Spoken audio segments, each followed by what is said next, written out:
কালকে ঈদের দিন পাশের বাসার ভাবির বর কত মার্কেট করে এনেছে, আর তুমি এখানে বসে বসে ঝিমাচ্ছ।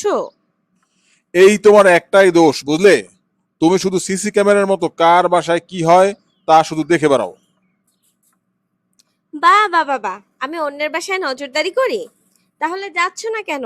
বাজারে গিয়ে ওদের মতো বউকে মনের মতো মার্কেট করে এনে দাও। দেখি অন্তত এবার তোমার হাতের ফাঁক দিয়ে কিছু বের করতে পারি কিনা। আহ, তোমার যে এত ঘ্যানোর ঘ্যানোর আর গেল না। আমি যে তোমাকে কত কিছু কিনে দেই, কে কার বউকে এত কিছু কিনে দেয়?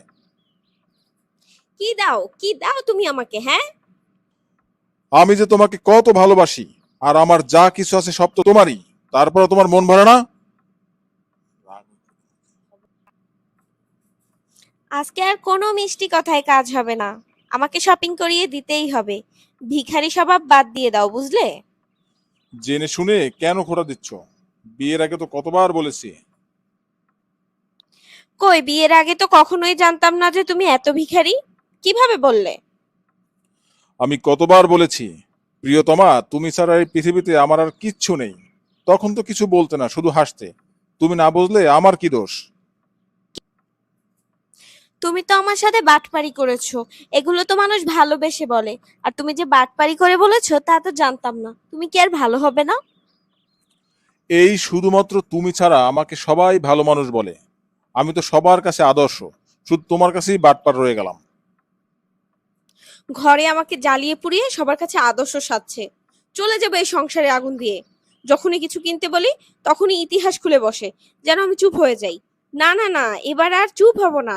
এবার একটা বিহিত করেই ছাড়বো। আচ্ছা শোনা, তোমাকে একটা কথা বলি। তোমার মা কি তোমাকে পেটে নিয়ে শুধু সিরিয়াল দেখতো? আমার মাকে নিয়ে একটা কথাও বলবে না। যদি আমার মা সিরিয়াল দেখেই থাকে তাতে তোমার কি হয়েছে? ও আচ্ছা, আমিও তো তাই বলি। তুমি অভিনয় না শিখেও কিভাবে এত সুন্দর অভিনয় করো। সব যে এইভাবে শিখছো তা তো আজকে বুঝলাম। ঠিক আছে, তোমার আর আমার জন্য কিচ্ছু কিনতে হবে না। ধন্যবাদ প্রিয়তমা, এতক্ষণে তুমি লাইনে আসলে।